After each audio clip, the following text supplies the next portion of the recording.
Ini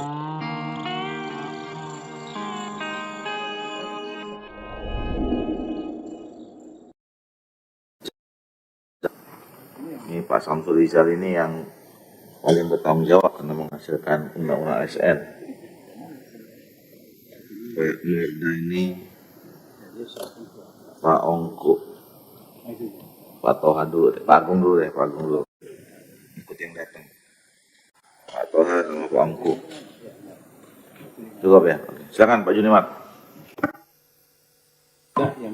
Ya, makasih Ketua. Assalamualaikum warahmatullahi wabarakatuh. Salam sejahtera kepada kita semua. Dan tentu salam sehat. Saudara Menteri, Kepala BKN, dan para pejabat Kementerian dan BKN dan hadirin yang kami muliakan. Beberapa hal yang harus dan wajib kami tanyakan dan pertanyakan kepada jajaran kementerian, Pan RB dan kepada BKN. Yang pertama mengenai RPP, Saudara Menteri. Ya,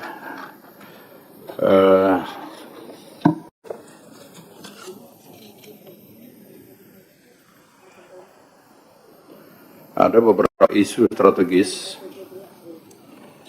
ya yang kita bahas di Komisi 2 ternyata dalam RPP itu tidak masuk. Ya.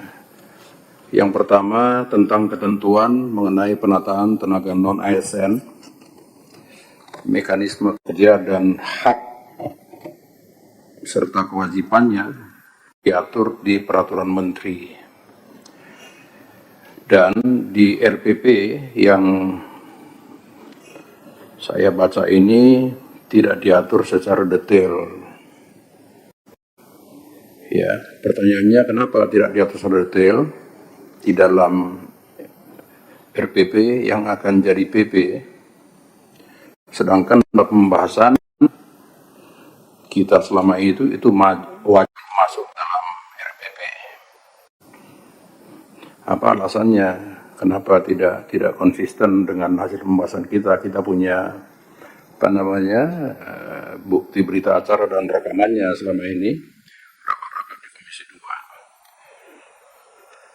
2. Yang kedua tentang fungsi Komisi Aparatur Sipil Negara, Saudara Menteri dan Kepala BKN. Kenapa ini dilekatkan di BKN? Tidak sesuai 295. Ya, boleh dilihat di pasal 295 itu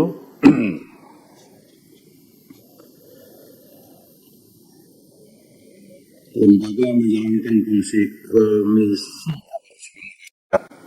ya menyangkut kewenangan pengawasan penerapan sistem merit diberikan kepada Badan Kepegawaian Negara sebagaimana pasal 295 ayat 1 yang mengatakan bahwa lembaga pemerintah dan seterusnya. Terus saya tambah Pak, RPP Manajemen ASN memberikan kewenangan pengawasan sistem merit kepada BKN yang semula dijalankan oleh Komisi Negara. Padahal dalam pembahasan undang-undang ASN, Saudara Menteri, ya kita punya buktinya semua, Komisi 2 DPR RI, ya diyakinkan oleh Kemenpan. Ya diyakinkan oleh Kemenpan. Ya kita punya semua di sini, ya diyakinkan oleh Kemenpan.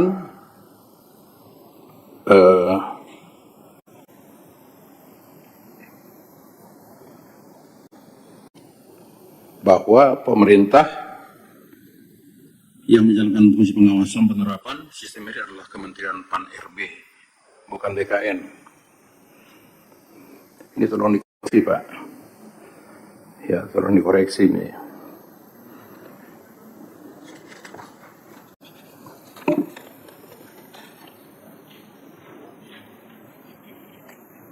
Ya, jadi fungsi KSN itu ya mestinya tidak dilekatkan di BKN.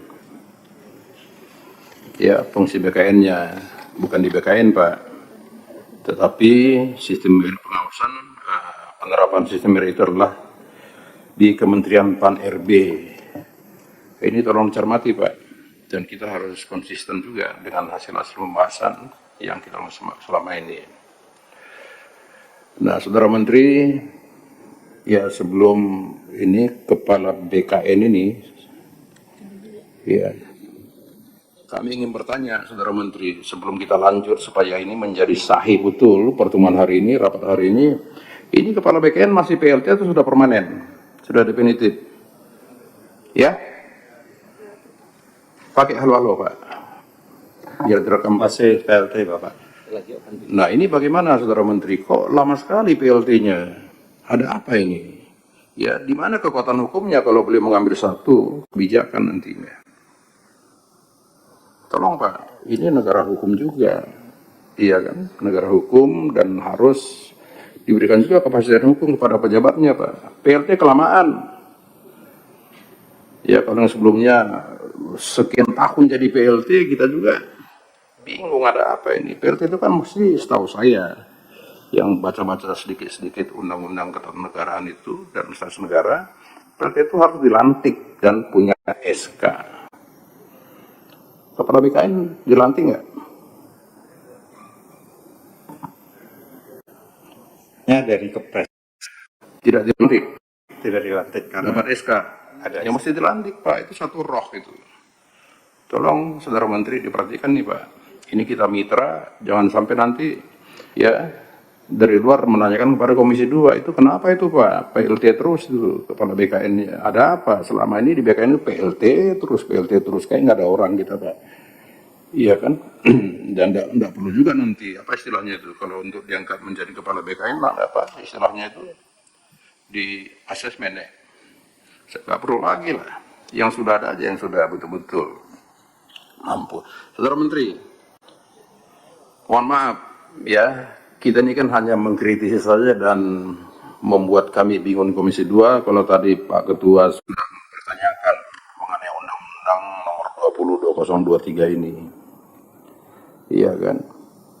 Ini kalau tidak salah diundangkan 31 Oktober tahun 2023. Ya, dan lembaran negara itu nomor 141 tahun 2023. Ya kan? Di dalam undang-undang itu di pasal 60 sekian, saya lupa pasal berapa, disebutkan bahwa peraturan pelaksanaan dari undang-undang ini ditetapkan paling lama 6 bulan sejak diundangkan. Itu diundangkan 31 Oktober 2023. Kalau 6 bulan, November, Desember, Januari, Februari, November, Desember, Januari, Februari. Ini mestinya sudah ada Pak PB-nya. Februari, Maret, April. April, sekarang sudah menjelang bulan 9 Pak. Kan kalau kita tanya negara ini sudah pelanggaran juga. Saya tidak bilang kejahatan Pak, pelanggaran juga. Di mana kekuatannya nih Pak? Jadi melulu kita bicara tentang Undang-Undang 20/2023 sementara PP-nya belum ada. Ini kan tidak bisa juga dieksekusi Pak. Bagaimana kita mau menerapkan ya aturan kepada para tenaga honorer, undang-undangnya belum bisa dieksekusi. Sementara kita mengejar 24 Desember tahun 2024 bahwa semua permasalahan terhadap tenaga honorer sudah harus clear and clean dan mereka diangkat dalam 2 jenis, penuh waktu dan paruh waktu. Ini bagaimana Saudara Menteri mengenai ini? Tolong kami dibantulah supaya rakyat juga tidak mengejar-kejar kami terus Pak. Kami yang kewalahan, bukan hanya dari Dapil Pak, dari Papua juga begitu Pak, dari NTB juga begitu. Tolong kami dibantu Pak mengenai ini, karena rakyat taunya wakil rakyat. Pak Menteri, tolong Pak jangan sampai Undang-Undang 20 ini tidak punya marwah Pak. Kita capek ini selama ini, berapa tahun kita ngurusin ini Pak. Tapi PP yang menurut kami tidak terlalu sulit, kenapa agak sulit? Ada apa ini? Ya. Yang kedua, kenapa ya sebagian dari pasal itu tidak sesuai dengan hasil pembahasan kita, Saudara Menteri. Tolong Pak, ya, dan para PJU, ada IPT segala macam di sini. Kita bisa saling bersinergi. Kalau di internal juga tidak bisa bersinergi, bagaimana dengan DPR, Pak? Ini sangat urgent, Saudara Menteri, mengenai saya lupa pasal 60 berapa itu, Pak? Ya, pasal 66 di Undang-Undang 2003 paling lama 6 bulan. Sekarang sudah, dan itu 31 Oktober ya, diundangkan dan masuk dalam Lembaga Negara nomor 141 tahun 2023. Sekarang sudah menjelang bulan 9. Gitu, Pak. Nah, yang terakhir, Pak, tenaga honorer. Ya, tenaga honorer ini sebenarnya gampang kalau kita mau. Yang penting ada kemauan. Ya, kalau mengenai anggaran kan kita sudah clear dari dulu. Bagaimana caranya anggaran itu. Nah, Presiden itu kan dalam berita yang saya baca, ya, mengatakan bahwa calon ASN itu untuk tahun 2024 dibutuhkan sebanyak 2.302, kalau saya nggak salah, 302 sekian. Ya, dan termasuk di situ disebutkan untuk menyelesaikan tenaga non ASN yang ada di database. Ya, kalau saya nggak salah, tolong saya dikoreksi juga mengenai ini. Ya, nah ini kan tentu maksudnya kan tenaga honorer, Saudara Menteri. Ya, sedangkan tenaga honorer itu kan yang pernah saya sampaikan lebih dari 3 juta sekian, sudah selesai 1 juta sekian. Kan begitu, Pak. Nah, pertanyaan saya, Pak, ya, selalu kita bicara yang ada di database BKN. Tapi mereka ini sulit masuk ke database-nya, Pak. Nah, ini bagaimana, Pak? Jadi jangan selalu kita bicara di database BKN. Mereka sulit masuk, Pak, ke database BKN itu. Ya, mereka sulit masuk. Nah, maksud saya jangan selalu kita bicara database BKN. Maka dari beberapa rapat saya sampaikan supaya kementerian PAN RB itu aktif menjemput bola. Iya kan, menjemput bola. Nah, sekarang Saudara Menteri harapkan para kepala daerah itu sudah memakai istilah baru. Bukan honorer lagi, Pak. Saya lupa namanya apa itu, mungkin Pak Kepala BKN tahu itu namanya yang baru itu. Ada istilah baru. Pengganti honorer, Pak. Mereka masukin lagi pada pegawai. Apa ya namanya kemarin ya? Ya? Bukan, ada istilah baru, Pak Ketua. Tenaga sukarela apa gitu. Nah, masuk baru tuh, Pak, sekarang. Dan mereka nah ini pada banyak menteri paham, tahu ini, Pak. Maka saya bilang coba ke bawah, Pak. Ini para kepala daerah dalam tanda petik. Ya mesti dikoreksi juga. Dikoreksi lah, Pak. SKTT itu dihilangkan, sudah jalan, Pak. Ya sekarang tinggal mencari aspek hukum pidananya terhadap mereka itu. Beberapa sudah menjadi tersangka bahkan di sidang. Ini kan tugas Kemenpan juga, Pak, ini sebenarnya untuk membantu penegakan hukum, Pak.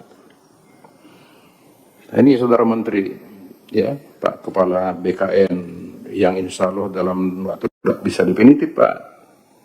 Iya kan kasihan juga nggak ada kepastian hukum. Ya tolong, jadi ada beberapa poin yang disampaikan. Yang paling pokok itu tentang PP. Ini sudah lebih dari 6 bulan. Ini bagaimana Kemenpan menyikapi ini, Pak? Ya, teman-teman di Komisi 2 semua sudah bertanya. Baru ini undang-undang yang PP-nya sekian lama nggak ada, Pak. Yang kita bahas dan sudah diketok di DPR. Saya kira demikian. Ketua, kira-kira saya.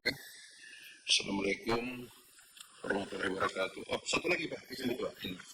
Saya dapat surat Pak. Surat dari Kalbar dari ASN di Kabupaten Melawi, Kalbar. Lulus CPNS tahun 2009, status aktif di database BKN. Ya. Tetapi yang bersangkutan tidak pernah ditugaskan setelah SK ditarik. Jadi SK ditarik oleh pihak oleh pihak BKD Pak, melawai secara sepihak tanpa alasan, dan yang bersangkutan tidak pernah menerima gaji sejak lulus CPNS. Hasil penelusuran diduga diterima oleh pihak lain atas nama Liono. Ini suratnya Pak, dan saya kasih ke Bapak ini suratnya Pak.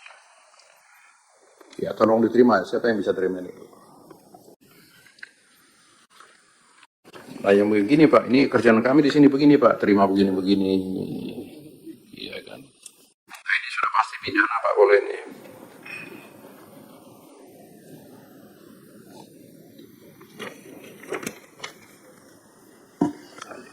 Nah, ini lengkap nih.